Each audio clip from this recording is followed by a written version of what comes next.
Þá er komið að 10. lið á dagskrá, fjárhagsáætlun Akureyrarbær 2021-2024 og til máls tekur bæjarfulltrúi Guðmundur Baldvin Guðmundsson.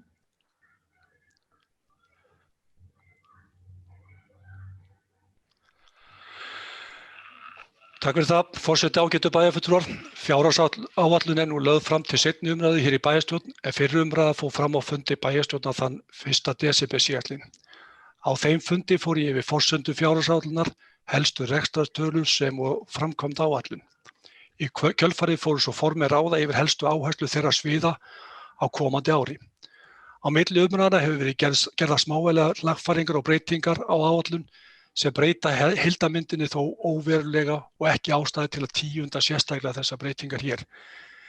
Rétt er að geta þess að síðastliðinn þriðjudag héldum við íbúafund fjárhagsáætlun í fjarfundi sem heppnaðist vel í alla staði að mínu mati og ég tel að slík nálgun og samtal við íbúa sé árangursríkt og verði nýtt í meira mæli á komandi árum. En hvað það? Ég tel rétt hér í dag að byrja á því að fara lauslega yfir forsendur fjárhagsáætlunar. Við gerð fjárhagsáætlunar stuðst við forsendur útgefnar af Sambandi íslenskra sveitarfélaga en gert er ráð fyrir að hagvöxtur verði 3,9% á árinu 2021 eftir mikinn samdrátt á yfirstandandi ári og verðbólgan verði 2,7%. Það er með þetta eins og svo margt annað þessa dagana að óvissan hefur líkast til aldrei verið meiri og forsendur geta fokið út í veður og vind á nýju ári. Hins vegar er jákvætt að kjarasamningar eru klárir og því ekki mikil óviss þróun launa næstu ár. En hins vegar er ljóst að miklar hækkanir launa munu klárlega íþyngja rekstri sveitarfélagsins í ár og á komandi árum. Íbúafjölgun er nokkuð hæg og jöfn og hefur verið og við gerum ráð fyrir að Akureyringar verði orðnir 19.425 í árslok 2021. Ég fór nokkuð vel í gegnum þessar forsendur við fyrri umræðu, auk þess að við hér áðan samþykkt bæði óbreytta útsvars- og fasteignaskattsprósentur og gjaldskrár sem hækka almennt 2,5% eins og rakið var hér fyrr þegar við samþykktum gjaldskrá. En snúum okkur að tölunum. Í rekstrarreikningi samstæðunnar A og B-hluta er gert ráð fyrir að tekjur verði 24,7 milljarðar króna en rekstrargjöld fyrir utan fjármagnsliðið verði 22,2 milljarðar. Niðurstaða fyrir afskriftir og fjármagnsliðið er því jákvæð tæplega 2,6 milljarðar króna. Afskriftir eru 2011 milljónir króna, fjármagnsgjöld umfram fjármunatekjur nema 696 milljónum króna og áætlaður tekjuskattur 45 milljónum. Við gerum svo ráð fyrir óreglulegum lið 55 milljónir króna sem er hagræðing í rekstri sem á eftir að útfæra. Rekstrarniðurstaða A og B-hluta er neikvæð 1.111 milljónir króna og hefur versnað 43 milljónir króna vegna þeirra breytinga sem gerðar hafa verið milli umræðna og ég nefndi hér í upphafi. Samkvæmt yfirlitum sjóðstreymis samstæðunnar er veltufé frá rekstri áætlað 2.314 milljónir króna eða sem svara 9,3% af rekstrartekjum. Fjárfestingar í varanlegum rekstrarfjármunum er á áætlað 4.239 milljónir króna. Afborgunar langtímalán eru áætlaðar nemi 1.098 milljónir króna og gert er ráð fyrir að tekið verið lán fyrir 2.650 milljónir króna á árinu. Samkvæmt áætlun er gert ráð fyrir að handbært fé sveitarfélagsins verði tæplega 1,8 milljarðar króna í árslok 2021. Áætlaðar eignir sveitarfélagsins í efnahagsreikningi 31.12.2021 verði bókfærðar á 61,1 milljarð króna, þar af eru veltufjármunir 4.993 milljónir. Skuldir sveitarfélagsins með lífeyrisskuldbindingum er áætlað samkvæmt efnahagsreikningi 37,8 milljarðar króna í árslok 2021 og þar af eru skammtímaskuldir 5.054 milljónir króna. Bókfært eigið fé er áætlað að nemi 23.326 milljónir króna í árslok 2021 og eigið fjárhlutfall því áætlað 38,2%. Skuldir sveitarfélagsins eru áætlaðar í árslok 2021 153% af tekjum. Hér erum við að ræða skuldafjárhlutfall en ekki það skuldaviðmið sem stjórnvöld setja við rekstur sveitarfélaga sem er nokkuð lægra en þetta hlutfall og sveitarfélagið því innan þeirra marka sem sett eru fjárhagslega stöðu sveitarfélagsins. Veltufjárhlutfall samstæðan er að áætlað 0,99% í árslok 2021. Vert er að vekja athygli á því að kennitölur samstæðuna breytast töluvert frá fyrra ári og munar þar helst í skuldahlutfalli sem hlutfall skulda af rekstrartekjum en það hlutfall hækkar nokkuð þegar tekjur öldrunarheimila hverfa úr rekstrinum. En aðeins að A-hlutanum þá gert ráð fyrir að tekjur A-hlutans verði 20.390 milljónir króna og rekstrargjöld A-hluta 19,7 milljarðar, eða 19,8 milljarðar tæpir. Rekstrarniðurstaða án fjármagnsliðar neikvæð 415 milljónir króna og fjármagnsliðir eru áætlaðir 989 milljónir króna og áætlun gerir ráð fyrir að A-hluti sveitarfélagsins skili neikvæðri rekstrarniðurstöðu upp á 1.350 milljónir króna og hefur versnað 38 milljónir króna vegna þeirra breytinga sem gerðar hafa verið milli umræðna og ég nefndi hér í upphafi.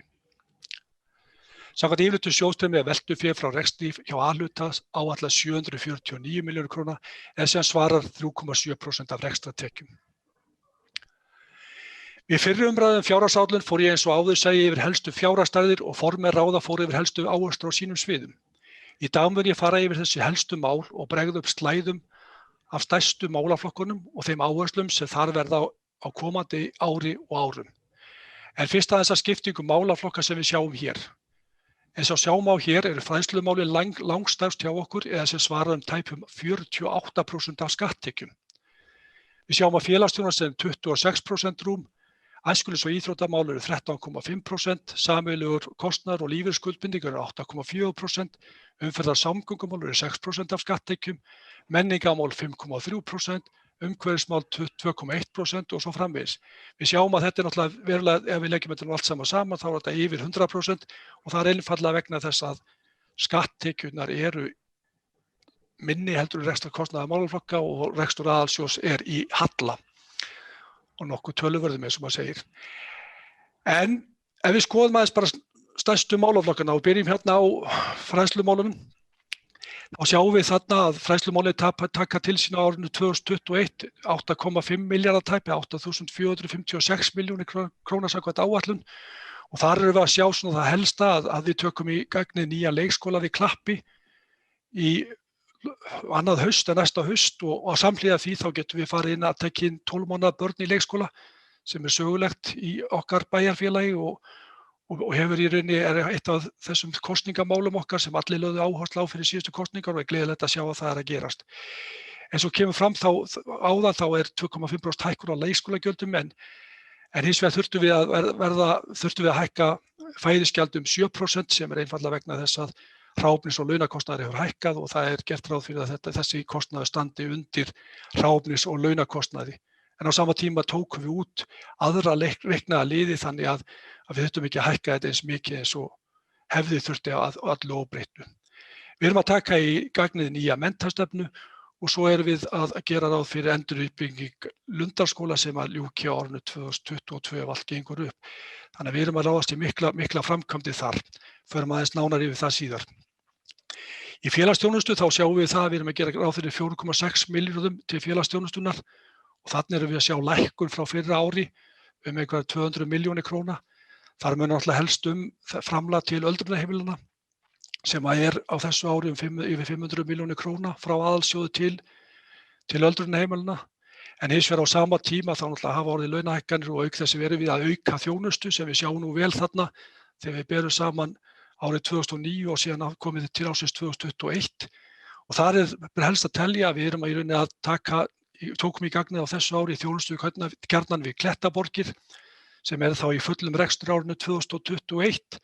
Við ætlum að taka 5 íbúðir taka í gagnið 5 íbúðir fyrir fólk með fjölþætta vanda á árinu og við höfum verið að stórauka þjónustu vegna málefna fatlaðra. Það hins vegar þannig að eins og staðan í dag þá erum við með töluverðan halla af málaflokknum, þar að segja að tekjur frá jöfnunarsjóði og skatttekjur standa ekki undir þessum kostnaði sem að hljótast af síauknum kröfum í þessum málaflokki. Og það eitthvað sem við þurfum að taka upp og hafa þegar verið teknar upp viðræður við ríkið á vegum sambandsins og væntum við þess að við sjáum leiðréttingar á þessu í framtíðinni. En að sjálfsögðu munum við ekkert slaka á í þjónustu í þessum málaflokki.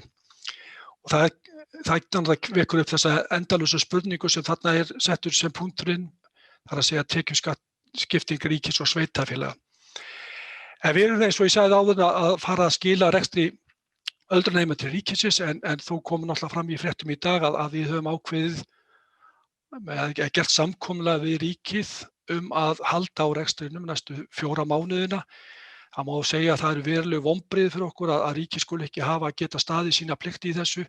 Strax í upphafi árs var þeim gert grein fyrir því að við myndum ekki framlengja samninginn rekstur öldrunarheimila sem rennur núna út áramótin og mitt ár hófust samningaviðræður yfirtökuna og í kjölfarið var tilkynnt að HSN myndi yfirtaka reksturinn.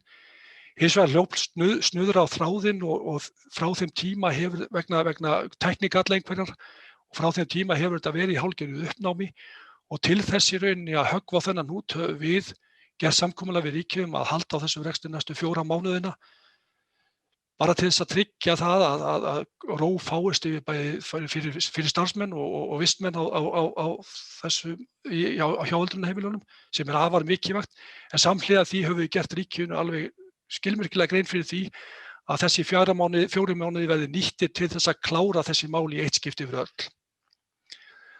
Til æskulýðs- og íþróttamála erum við að verja 2,4 milljörðum tæpum og þarna erum við að sjá aðeins lækkun frá fyrra ári og það er helsta skýringin á því að við erum að gera ráð fyrir að við erum að fá meiri tekjur inn á árinu. Við vonumst til þess að Hlíðarfjall við erum að gera ráð fyrir minna framlagi til Hlíðarfjalls vegna að við gerum ráð fyrir að Hlíðarfjall sem B-hlutafyrirtæki fái meiri tekjur og auk þess erum við líka að sjá auknar tekjur á sundlaugin en við þurfum að lækka það á þessu ári. En aðeins að því helsta, við erum náttúrulega með uppbyggingu íþróttamannvirkja, við erum á þessu ári og ég fer kannski yfir það betur á eftir þegar við förum yfir íþróttamannvirkin og framkvæmdir. Við erum að endurskoða starfsemi ungmennahússins, það er við unnið með mælaborð vegna barna sem er mikilvægur þáttur í okkar starfsemi í frístundaráði og það er náttúrulega í tengslu við barnasáttmála sem við erum áfram að vinna með. Og við ætlum að endurskoða starfsemi punktsins á árinu 2021. Aðeins að umferðar samgöngumálum, þar erum við að sjá fram á breytingu á leiðakerfi en eins og menn vita þá hefur við á undanförnum mánuðum undanförnum vikum verið að eiga samráð við íbúa nýtt leiðakerfi og nú er verið að vinna úr þeim ábendingum og svona fara yfir það hvaða möguleika við eigum til þess að verða við ábendingu sem bárust, fjölmargar ábendingar sem bárust vegna þess nýja leiðakerfis og má vænta þess að þær nýjar tillögur komi fljótlega í ljós eftir áramótin.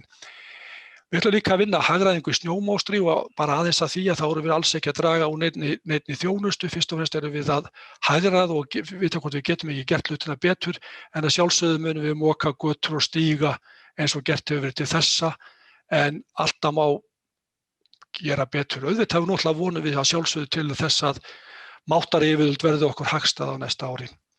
Ja, og þannig að það má alltaf vona. Til menningar og atvinnumála, þá sjáum við hérna þessa tölur sem varðið til menningar og atvinnumála og þetta er þeir málaflokkar sem að heyra undir Akureyrarstofu og við sjáum hérna að atvinnumálin sem er efri dálkurinn að við erum að sjá lækkun þarna á framlögum einhverja 30 milljónir. Þar eru stærsti hluturinn af því að við erum stærsta skýringin á því að við erum að loka upplýsingamiðstöðinni. En í menningarmálunum sem þarna eru neðri súlurnar, ef fólk sér þetta er náttúrulega voðalega smátt allt saman, en þá sjáum við að það eru litlar breytingar. En helstu áhersluatriði þarna er að við erum að vinna að atvinnustefnu. Það var samþykkt að gera nýja atvinnustefnu í bæjarstjórnum fyrir skömmu. Það verður unnið í því árinu á samkeppnisgreiningu. Eins og ég sagði þá verður upplýsingamiðstöðin lokað. Það hefur verið endurskoðað menningarstefnu og innleiða aðgerðir safnastefnu og svo er menningarsamningur, hann er nú í hálfgerðu uppnámi. Það liggur fyrir að hann rennur út áramótin en það hefur staðið yfir viðræður en það mun samt sem áður ekki hafa áhrif á rekstrarafkomu bæjarins vegna þess að öll sú viðbót sem að við fáum í menningarsamningin mun að mínum að til renna beint til menningarfélagsins. Þannig að það er svona bara inn og út tala. Að sameiginlegu kostnaði þá erum við að fara í það að einfalda stjórnsýsluna. Við höfum verið að einfalda hana. Við tókum á þessu ári og gengum frá sameiningu fjölskyldu- og búsetusviðs undir eitt velferðarsvið. Þannig að það er mikið fagnaefni að þeirri vinnu skuli vera lokið en við erum ekki hætt og erum að skoða fleiri valkosti. Við erum mikið að horfa til stafrænna lausna og nú nýverið þá var kynntur á vegum Sambands íslenskra sveitarfélaga, vinna sem að fara í gang varðandi samstarf sveitarfélaga í rafrænum lausnum, aðalega sem snúast að Ísland.is, og ég trú á því á að komandi árum munum við sjá mikla breytingar í öllu því umhverfi sem íbúar og þjónustuþegar bæjarins mæta þegar þeir koma inn í nýtt umhverfi, og það verður spennandi að sjá hvernig þróunin verður á næstu árum. Við höfum tekið íbúasamráð og nægir bara það að nefna að við höfum verið að vinna það náið í sambandi við strætisvagnamálin. Við áttum íbúasamráð með ungu fólki í kjölfar, svona í aðdraganda þegar vinnu sem fór í gang við strætisvagnasamgöngur, þannig að við höfum svona verið að auka þetta. Ég tel líka með bara að það sé núna að opnast nýjar víddir í þessu til þess að ræða beint við íbúa með því að kalla þá til fjarfunda sem oft auðveldara heldur en að fá fólk til að mæta á svæðið, og það hefur sýnt sig í þeim fundum sem við höfum haldið upp á síðkastið, bæði varðandi fjárhagsáætlunargerð og vegna miðbæjarskipulags, að fólk kann að meta þennan valkost. Þannig ég held að það sé eitthvað sem við munum nýta okkur meira í íbúasamráði í framtíðarinnar. Og svo hefur náttúrulega komið fram að við höfum verið að lækka nefndalaunin um 5%, eða munum lækka nefndalaunum um 5%, það er að segja laun til bæjarfulltrúa og annarra nefndarmanna. En ef við höldum áfram með þessar glærur, þá skal ég segja þá og förum aðeins og skoðum fjárfestingar. Þá ætla ég aðeins að fara í smá sögurskoðun áður en ég byrja á því. En veltufé á rekstri ein mikilvægasta tala í rekstri sveitarfélagsins og sú fjárhæð sem að eftir þegar búið að greiða rekstrargjöld og við höfum til að fjárfesta og greiða niður skuldir. Og þetta svona kannski svo tala sem ég oftast tala að sé mikilvægt að horfa til þegar við erum að ræða fjármál sveitarfélaga. Þannig að mikilvægt samspil veltufés frá rekstri og fjárfestinga, og ljóst að ef að veltufé frá rekstri lægra en fjárfestingar því það klárlega aukna við lántökur. Við sjáum vel á þessari mynd hjá samstæðinu síðustu 10 árin að þetta hlutfall nokkuð góðu lagi fram til ársins 2018, en þá eru mikla framkvæmdir í gangi og þá sérstaklega við hitaveitu og fráveituframkvæmdir hjá Norðurorku. Við sjáum svo að samkvæmt áætlun næstu ára mun þetta hlutfall verða þannig að lántökur eru óhjákvæmilegar. Ef við skoðum þetta hlutfall á A-hluta þá sjáum við allt frá árinu 2013 hefur veltufé frá rekstri verið hærra en fjárfestingar, sem þýðir í raun að við höfum verið að greiða niður skuldir, sem aftur þýðir að við erum í dag betur í stakk búin að takast við stöðuna sem við stöndum frammi fyrir í þeirri, hvað við segja, bara þeim COVID-hörmungum sem við stöndum frammi fyrir í dag. Og þannig að ég held að við séum með því að ef við horfum svo tilbaka og sjáum þetta, þá sjáum við það að það hefur kannski verið skynsemi á þessum síðustu árum í rekstri A-hluta sem gerir það verkum að við erum betur í stakk búin til þess að takast á við það sem við erum að fara að gera í dag. Og við ætlum að framkvæma mikið, og ef við horfum aðeins á það þá sjáum við að fjárfestingar ársins 2021 eru áætlaðar 4.239 milljónir króna og heilda fjárfestingar árna 2021 til 2024 eru 14,3 milljónir rúmar. Ef við skoðum einstaka og svona horfum aðeins á þessa helstu liði, við gjarnan horfum til fjárfestinga í fræðslumálum og íþróttamálum, en það eru þeir málaflokkar sem hefur verið fjárfest mest í og yfirleitt alltaf mestu fjárfestingana. Það það sem uppbyggingin hvað mest. Og ef við horfum aðeins á fræðslumálin á tímabilinu 2021 til 2024, þá erum við að fara að framkoma í Lundarskóla, í uppbyggingu Lundarskóla fyrir 1150 milljónir á þessu tímabili. Klappi taka til sín 730 milljónir, en við stefnum, það verður reiknað með því að þeim framkvæmdi ljúki öllum á árinu 2021. Glerárskóli kemur svo aftur inn í framkvæmdaáætlun á árinu 2023 og 2024. Við þurftum að fresta þeirri framkvæmd. Við vorum í rauninni með svona ákveðið kerfi, ætluðum að láta það ganga fljóta fyrir sig. Við erum búin að taka 2 álmur í Glerárskóla, en gerum núna ráð fyrir að halda áfram á árinu 2023 og 2024. Í Lundarskóla gerum við gerum ráð fyrir að hefja framkvæmdi við Lundarskóla eða leikskóla við Lundarskóla í lok tímabilsins árinu 2024. Og annað í fræðslumálum sem aðallega umferðar og öryggismál í kringum skóla og skólalóðir eru 294 milljónir króna. Þannig að þið sjá að við erum samtals að fjárfesta fyrir tæpa 2,9 milljarða á þessum 4 árum í fræðslumálum. Ef við horfum aðeins á fjárfestingar æskulýðs- og íþróttamála þá sjáum við það að Nökkvi er að taka til sín 145 milljónir króna á árinu 2021 og þar eru við að klára framkvæmdir sem eru hafnar núna í haust og menn hafa örugglega tekið eftir þegar þeir hafa keyrt eftir Drottningarbrautinni að þar er að rísa stórt og tignarlegt hús. Við ætlum að fara í skautahöllina á árinu 2022 og síðan hefur við eyrnamerkt félagsvæði Káa á árinu 2023 og 2024 600 milljónir og hefum þegar átt ágætis viðræði við Káa nánari útfærslu á því. Við gerum svo ráð fyrir því að lyftan í Hlíðarfjalli komi inn í reksturinn á næsta ári og það eru 323 milljónir sem við þurfum að greiða vegna þeirra.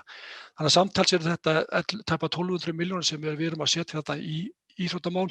Vissulega er það svo að lyftan í Hlíðarfjalli er B-hlutafyrirtæki en ég taldi rétt að taka það með þarna þannig að við sæjum svona hvað við erum að fjárfesta í þessum málaflokki.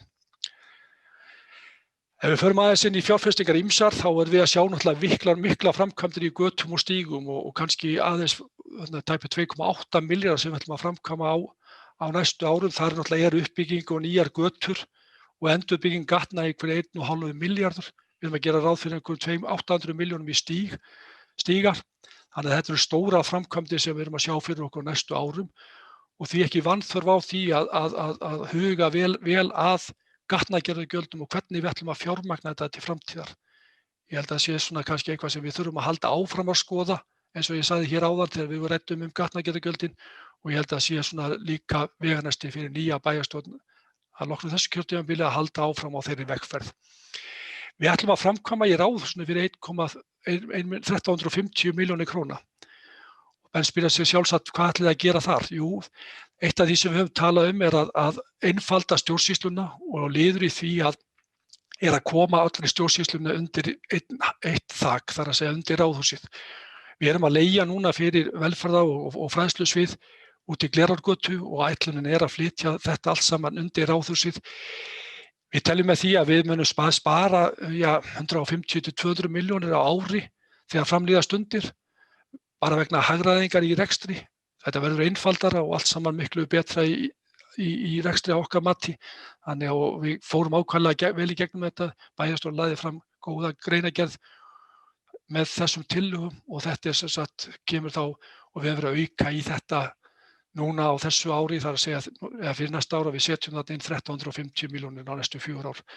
Við erum líka með þarna 380 milljónir sem svona áætlað 15% framlag í hjúkrunarheimili. Við erum búin að skuldbindingu til þess að greiða þetta 15% framlag og reiknaði með að nýtt hjúkrunarheimili lýsi við hlið lögmannslíðar. En þetta er eitthvað sem er ennþá bara á teikniborðinu en við gerum ráð fyrir því að þessi fjárfestingar verði á árinu 2023 og 2024. Og að sjálfsögðu er þetta alveg óháð því hvort að við erum þó við séum að fara út úr þessum rekstri þá ber okkur að greiða fyrir 15% af uppbyggingu hjúkrunarheimila í sveitarfélaginu.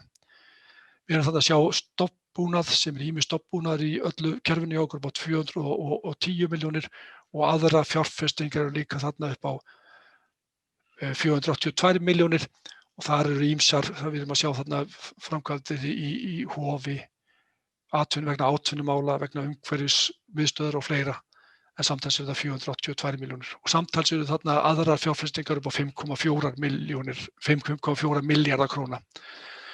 Ef við horfum aðeins á fjárfestingar B-hluta þá sjáum við að Norðurorka ætlar að fjárframkvæma fyrir 3,5 milljarðar rúma. Hafnarsamlegið með 500 milljónir tæpa og þeir hafa nú dregið verulega úr sínum áætlunum vegna þeirra stöðu sem að Hafnarsamlegið í þessa dagana. En vonandi mun Eyjólfur hressast og þá sjáum við kannski einhverja breytingar á þessu á komandi árum. Þannig að það er svona kannski, það er ekki alveg hægt að sjá fyrir sig hvernig þetta kemur til með að þróast. Við erum þarna með félagslega íbúðir sem við eyrnamerkt 630 milljónir króna og þar verum við líka inn í þeim liður við með stofnframlög til almenna leiguíbúða. Bifreiðastæðasjóður er áætlaður 190 milljónir króna þarna í þessu áætlun okkar og strætó er með 70 milljónir. Þannig að samtals eru fjárfestingar B-hluta 4,8 milljarðar rúmir. Kannski höldum við aðeins áfram við ræddum hér á fundinum á síðasta fundi að við þurfum aðeins að skoða 3 ára áætlunina.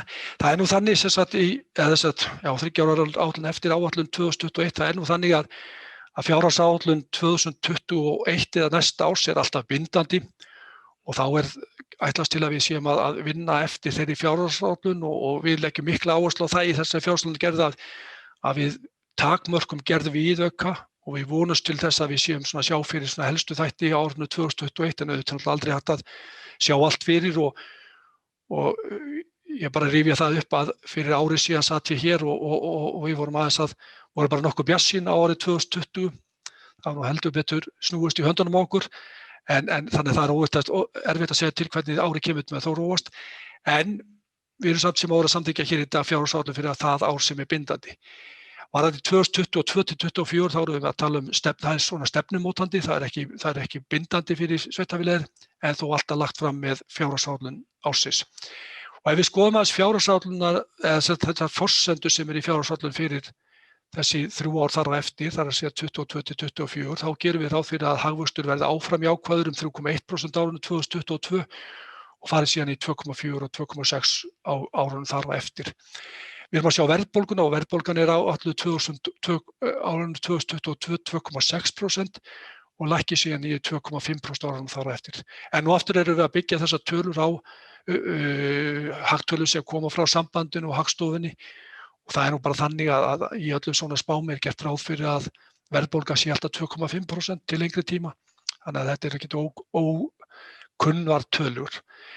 En laun hækka samkvæmt kjarasamningum og við gerum ráð fyrir því að það sé í rauninni þýðir 3,6% hækkun launa á árinu 2022, 3,4% á árinu 2023 og síðan gerum við ráð fyrir árinu 2024 sambærilega hækkun þó ekki sé búið að semja nema til ársloka 2023.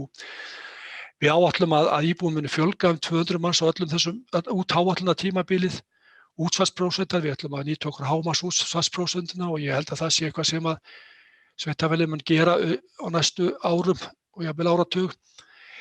Það gert ráð fyrir óbreyttu fasteignaskatti út áætlunartímabilið en við gerum ráð fyrir því að fasteignastofn hækki árunum 2022 og 1,5% og 2% eftir það. Þegar við tölum fasteignastofni þá erum við bæði að taka tillit til einhverja lítils að þetta hækkun á fasteignamati en eins líka erum við að gera ráð fyrir þeirri fjölgun sem verður á íbúðum eða íbúðum í sveitarfélaginu, íbúðum og fasteignum í sveitarfélaginu. Við gerum ráð fyrir að gjaldskrár á þessum árum hækki í takt við verðbólguspá og jöfnunarsjóður hann hækkar þarna samkvæmt þessari áætlun okkar 4,67% árinu 2022, 5,55% á 2023 og 5,43% árinu 2024. Ég tel að þessi, þá tel ég að þessi nálgun þarf að segja að gera þetta ekki með föstu verðlagi eins og við höfum gert heldur að taka inn þessa hagstærðir, það gefur okkur betri mynd af komandi árum og ég vænti að þessi vinna verði enn frekar þróuð hjá okkur og komið þannig til með að nýtast komandi bæjarstjórnum betur í áætlunargerð sinni hverju sinni. En ef við aðeins skoðum þetta hvernig þetta þá á þessum sama tekið, ég nú bara brá hér glæru sem tekin upp úr greinargerð sem að fylgir og bæjarfulltrúar hafa fengið og mun vera lögð fram með áætlunni, að þá sjáum við bara hvernig þróunin að áætlunin gerir ráð fyrir að rekstrar niðurstaðan verði þarna. Nú ég ekki með rétta glæru, en það smáverð, ég var bara búinn að henda velvirðingu á því að það ekki komin alveg rétta tölur, þetta svona talatölur sem voru fyrirbreytingar, en við sjáum þarna þó þróunina, hún bara með þessum hætti að áætlun við sjáum að smátt og smátt með rekstrarniðurstaðan batna og við væntum þess að heildin verði komin í plús árinu 2024 og svo sjáum við þetta veltum fyrir frá rekstri, það muni aukast smátt og smátt til ársins 2024. Ég kannski ekki meira þetta að segja, en aðeins að loka orð. Forseti ágætu bæjarfulltrúar. Í ræðu minni við fyrri umræðu fór ég yfir ýmis atriði sem hafa mikil áhrif á rekstur allra sveitarfélaga í landinu, svo sem COVID, halla á málaflokki fatlaðra og þar með tekjuskiptingu ríkis og sveitarfélaga auk annarra þátta. Það ekki ætlan mín að tíunda það hér aftur í dag. Áherslur bæjarstjórnar hafa verið og hafa komið fram bæði hér í dag og við fyrri umræðu á íbúafundi sem og í fréttatilkynningu sem lögð var fram við birtingu á fjárhagsáætlunar. Í dag samþykkjum við fjárhagsáætlun 2021-2024 Okkur öllum ljóst að við stöndum frammi fyrir stóru verkefni og mér finnst gott að ljúka máli mínu hér á að lesa upp framtíðarsýn okkar sem birtist í samstarfssáttmála bæjarstjórnar. Framtíðarsýn bæjarstjórnar til næstu 5 ára felst í að rekstur Akureyrarbæjar verði sjálfbær, að sveitarfélagið verði þekkt fyrir framúrskarandi skóla, lífsgæði og góða þjónustu með áherslu á stafrænar lausnir og íbúasamráð. Einnig að samkeppnishæfni sveitarfélagsins leiði til fjölgunar bæjarbúa og aukinna atvinnutækifæra. Þá bæjarstjórn sammála að standa sérstaka vörð viðkvæmustu hópa samfélagsins og að setja hagsmuni barna og ungmenna í forgang.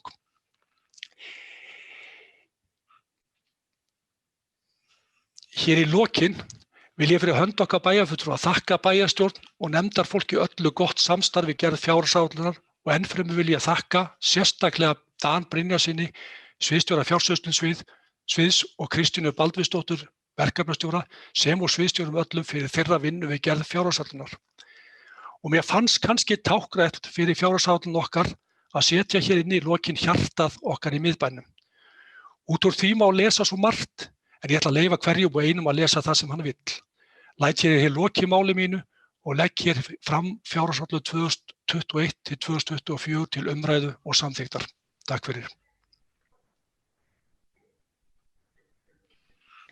Það hefur bæjarfulltrúi Guðmundur Baldvin Guðmundsson farið yfir og þakka honum kærlega fyrir þessa fínu yfirferð og fallegu lokaorð náttúrulega.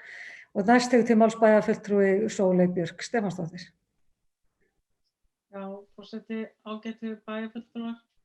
Mér langaði bara til þess að segja að ég gríðarlega sátt við þessa fjárhagsáætlun og ég mjög sátt við leiðina sem við höfum ákveðið að fara í gegnum þessa kreppu sem við erum í og framundan er. Mér finnst mjög gott að við séum ekki að reyna að spara okkur út úr henni á sama tíma og mér finnst gott að við séum að nota tækifærið og leita hagræðinga af því að það auðvitað þegar allt upp í loft eins og það núna, þá eru alltaf tækifæri til þess að skoða hvað við getum gert betur og hvernig við getum gert hlutina betur og auðvitað óháð COVID og þeirri kreppu sem því fylgir þá þurftum við alltaf að fara í að skoða reksturinn, þannig að ég er bara mjög ánægð með þetta og ég tel að þetta uppfyllir mjög vel okkar samstarfssáttmála, það er að segja með áherslu á börn, ungt fólk og fólk sem stendur höllum fæti og þarf meira á samfélaginu að halda heldur en aðrir.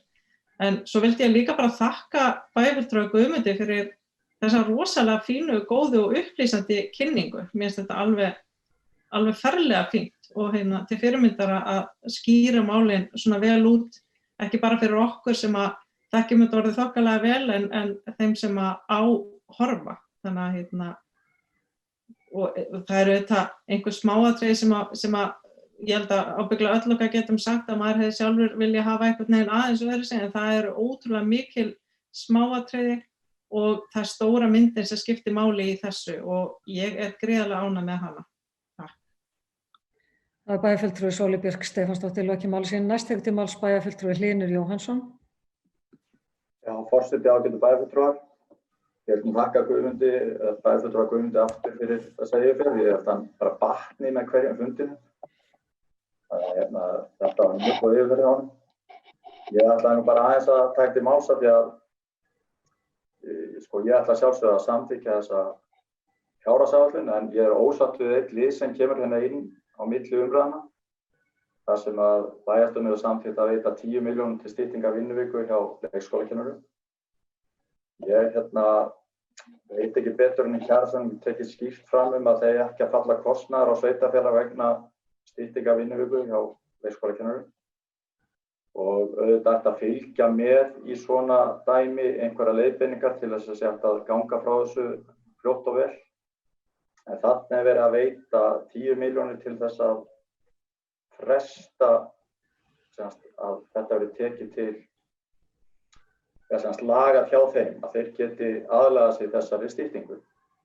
Og mér finnst þetta algjör óþarfi og það er alveg ljóst að það hefur verið nægur tími til þess að laga þetta. Og við sjáum bara til dæmis að það eru ansi mörg bæjarfélög búin að því, til að mynda Hafnarfjörður og Mosfellsbær ásamt fleirum. Og þegar við erum að leita allra leiða til þess að spara í kerfinu, þá finnst mér ansi hart að bæjarstjórn skuli leka peningum með þessum hætti. Það svona dregur svolítið úr trúverðugleika okkar. Og það sem að kannski slæmt í þessu, þetta mjög slæmt fordæmi. Og ég kannski hjó eftir einu þegar verið að ræða þetta, þegar það var spurt það hvað myndi gerast ef við myndum ekki veita þessa fjárhæð, að þá var svarið það að sennilega yrði þetta klárað. Samt tekin þessi ákvörðun. Mér finnst þetta bara ansi slæmt. Og í ljósi þessa þá vil ég bóka út af þessu ásamt bæjarfulltrúa Þórhalli Jónssyni. Og bókun svohljóðandi í kjarasamningu vegna styttingu vinnuvikunnar hjá leikskólakennurum er tekið fram að ekki eigi að koma til kostnaðarauka hjá sveitarfélögum heldur eigi að hagræða á móti styttingunni án þjónustuskerðingar. Nægur tími hefur verið til þess að fara í þessa vinnu og hafa til að mynda sveitarfélög eins og Hafnarfjörður og Mosfellsbær lokið þessari vinnu hjá sér. Nú þegar Akureyrarbær að leita allra leiða til að spara þá er það óskiljanlegt að bæjarstjórn skuli ráðstafa 10 milljónum í það að gefa fresti þessara hagræðingar í 3 mánuði. Bæði þetta vont fordæmi og afar vond ráðstöfun á fjárheimildum bæjarsjóðs. Takk. Það bæjarfulltrúi Hlynur Jóhannsson lokið máli sínu og næstökti máls bæjarfulltrúi Hilda Jana Gísladóttir. Já, forseti, ágætu bæjarfulltrúar. Ég vil byrja á því að þakka bæjarfulltrúa Guðmundi Baldvini kærlega fyrir þessa yfirferð og vil taka eiginlega bara heilshugar undir með henni Sóley. Mér finnst þetta, við höfum náð eftir auðvitað og eins og við heyrum hér á fundinum og það er alveg einstaka atriði sem að fólk hefur skipt skoðanir á. Ég held að stóra málið sé að við séum í sóknarhug. Það er einhvern veginn upplifunin að það sé allt að gerast á Akureyri. Það er uppbygging og það er alls konar framöndan bæði hjá ríki og sveitarfélagi þrátt fyrir heimsfaraldur. Við erum að sjá uppbyggingu miðbæjar, við erum að sjá ríki koma inn með alveg ofboðslega flotta hluti, legudeildum sjúkrahúsi, 2 nýjar heilsugæslur, flugstöð, flughlað á sama tíma og við erum í þessum faraldri. Auðvitað ýmislegt sem við þurfum að gera til þess að hagræða í rekstri og munum þurfa að halda áfram að gera en í miðjum heimsfaraldri er algjörlega óásættanlegt að henda í handbrems. Og að svona stóra myndin er ég ofboðslega ánægð með þessa niðurstöðu. Við erum búin að vinna náttúrulega óhemju mikið þessi hópur sem situr hér í dag og ég vil bara nýta tækifæri og þakka ykkur öllum fyrir ofboðslega góða samvinnu og gagnlegar og gagnrýnar umræður. Það eru nú margir sem halda því fram að við séum öll ein kærleiksbangsa samkoma sem að getum aldrei gert neitt nema allir séu sammála í einu og öllu.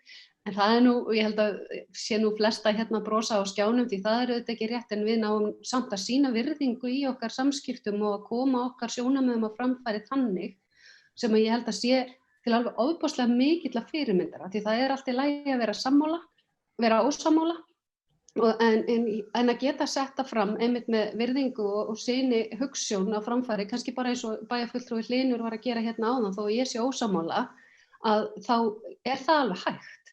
Og ég held að við séum að gera okkar allra besta og svo sannarlega búin að vinna mikið og ég vil einmitt líka senda þakklætiskveðjur til starfsmanna bæjarins sem ég veit að hafa verið undir ofboðslega miklu álagi allstaðar í kerfinu og í rauninni við öll sem samfélag inn í þessum heimsfaraldri. Ég hef alveg brjálæðislega mikla trú á Akureyri og ég held að við eigum eftir að fara á fulla ferð áfram þegar að faraldrinum slotar og það er hvergi nærri vinnu okkar lokið en það er ýmislegt sem þarf að gera í rekstrinum. En mér finnst þetta til ofboðslega mikilla fyrirmyndar og ég er stolt af því að vera þátttakandi í þessari bæjarstjórn. Takk. Það bæjarfulltrúi Hilda Jana Gísladóttir lokið máli sínu og næst tekur til máls bæjarfulltrúi Eva Hrund Einarsdóttir. Já, forseti og ágætu bæjarfulltrúar. Ég vil líkt á aðrir þakka Guðmundi kærlega fyrir yfirferðina. Þetta var mjög skýrt og greinlegt og rosa gott að hafa svona glærur og lýsandi bæði fyrir okkur og þá sem að horfa. En ég vil líka bara þakka fyrir bara mjög gott samstarf. Mér upplifi það að hér ríki traust og ég held að það sé eitt það mikilvægasta sem að við höfum. Og þetta hefur gengið vel. Auðvitað höfum við alls ekkert alltaf verið sammála og við höfum öll þætti þarna inni sem við viljum ekki hafa og einhverja sem að við höfum þætti sem við vilja sjá aðeins öðruvísi en svona er bara samstarf. Þú þarft að gefa eftir og þú færi þínu líka framgengt á einhverju leyti.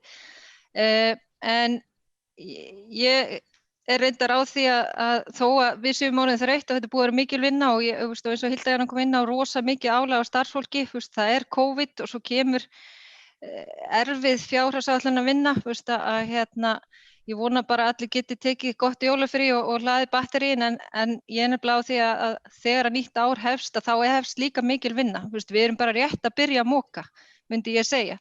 Það er fullt af hagræðingar aðgerðum sem að við eigum eftir að fara í þó að þessi fjárhagsáætlun sé komin fram að þá heldur þessi vinna áfram og ég held að sé fullt af tækifærum og við vitum það sjálf, við erum með alveg fullt af verkefnum á borðinu sem við þurfum að greina betur, fá tölur fram og ræða frekar áður en kemur til framkvæmda.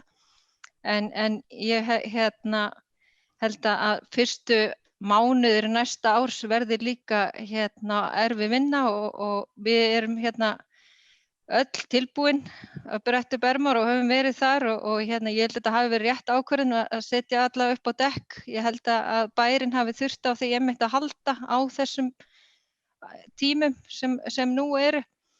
Þannig að ég bara lýsi því yfir að ég er ánægð með að við höfum farið í þetta samstarf og ég reyndar þó að við þurfum að fara að moka og það sem mikið verkefni hjá okkur þá er samt rosa bjartsýn á framtíðina og ég held að það séu rosa mörg tækifæri fyrir Akureyri og ég er rosalega ánægð við sem að setja fókus á atvinnulífið. Ég er búin að tala fyrir því síðan 2014 og við þurfum að gera greiningu á fyrirtækja og íbúamarka og nú er það komið og ég held að allir séu núna sammála um að það sé rétt ákvörðun og við ætlum að endurskoða atvinnustefnuna í framhaldinu finnst mér bara gríðarlega mikilvægur þáttur.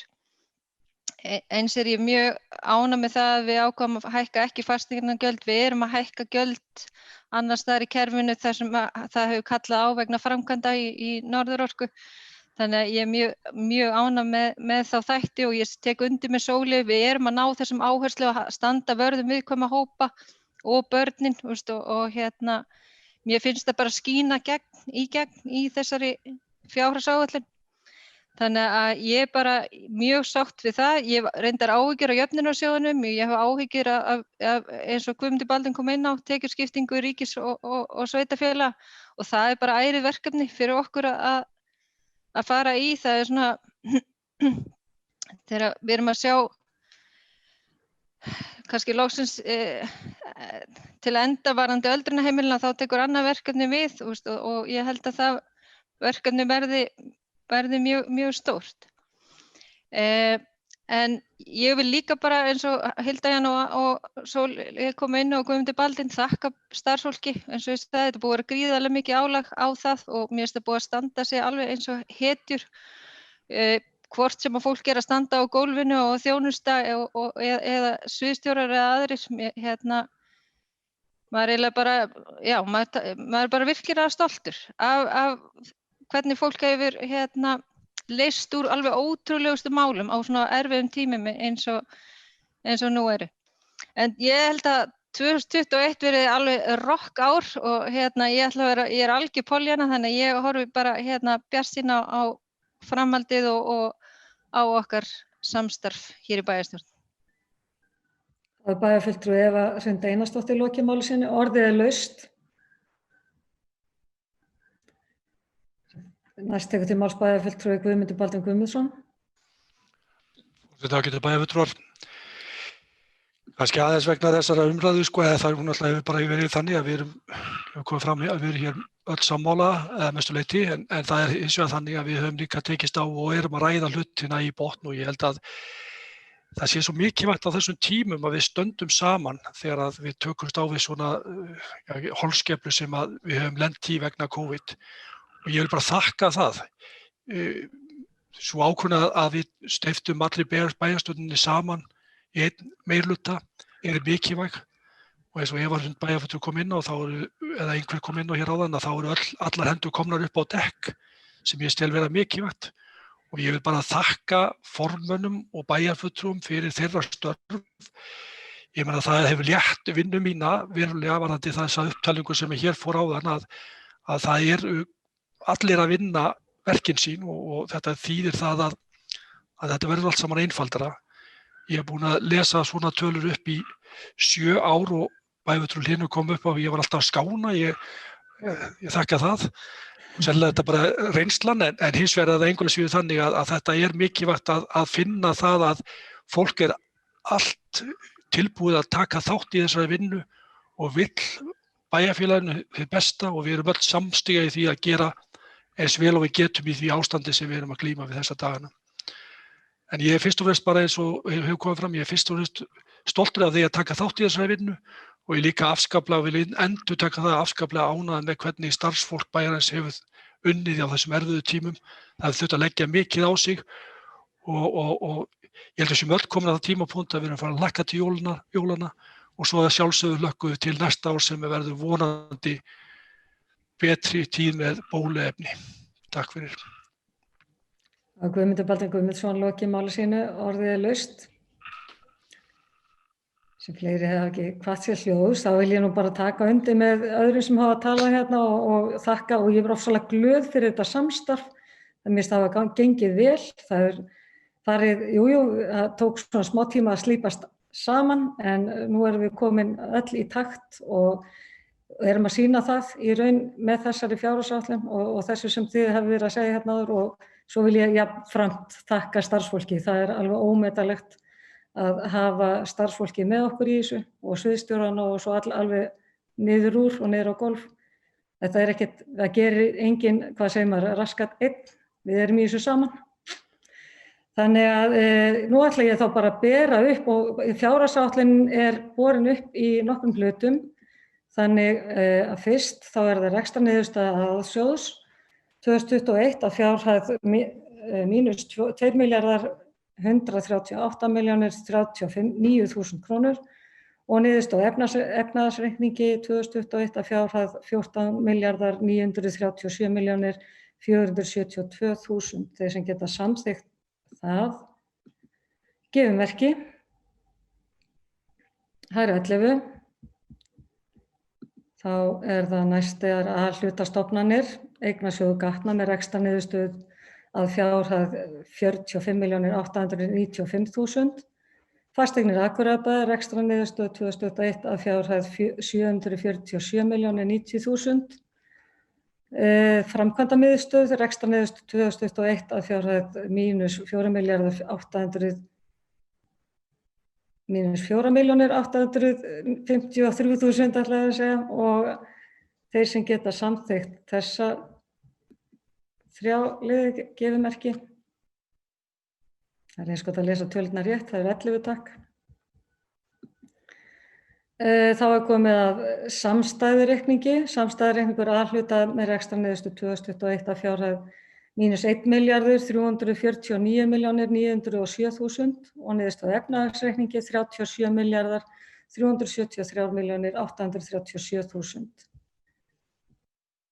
Þeir sem geta samþykkt það gefið merki. Það er 11. Það er B-hlutastofnanir, Bifreiðastæðasjóður Akureyrar rekstrarniðurstaða mínus 4.641.000. Byggingasjóður Náttúrufræðistofnunar rekstrarniðurstaða 123.000. Félagslegar íbúðir rekstrarniðurstaða mínus 9.191.000. Gjafasjóður öldrunarheimila Akureyrar rekstrarniðurstaða 0. Hafnasamlag Norðurlands rekstrarniðurstaða mínus 17.415.000. Hlíðarfjall rekstrarniðurstaða mínus 227.000.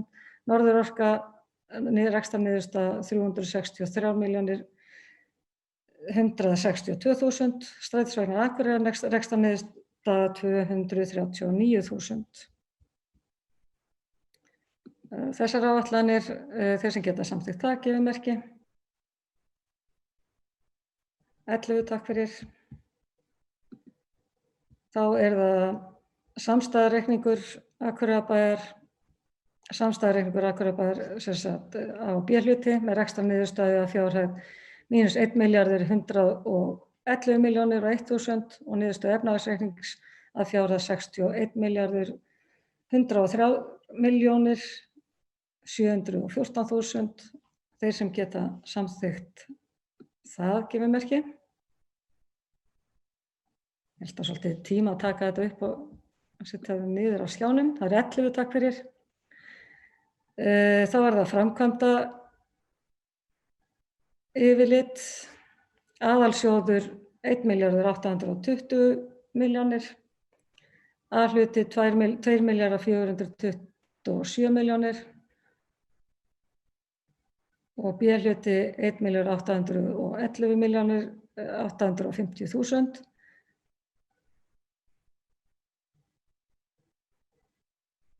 Já, nú er ég að lesa þetta vitlaust. Það er sem sagt aðalsjóður 1.820.000, A-hluti 2.427.000, B-hluti 1.811.850.000 og samantekin á B-hluti 4.238.850.000. Þeir sem geta samþykkt það, gefið merki. Það eru 11, glottir mundir, sko, vandræði með þessar tölur hérna.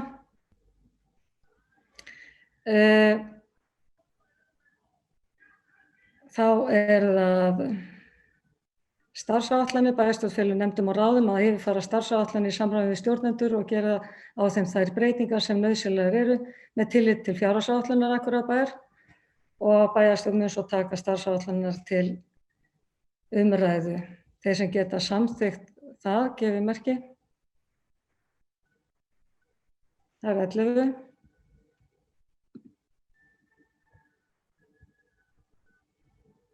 Og þá er að kaupa á vörum og þjónustu. Nýta skal kosti almennra útboða við framkvæmdir og vöru og þjónustukaup.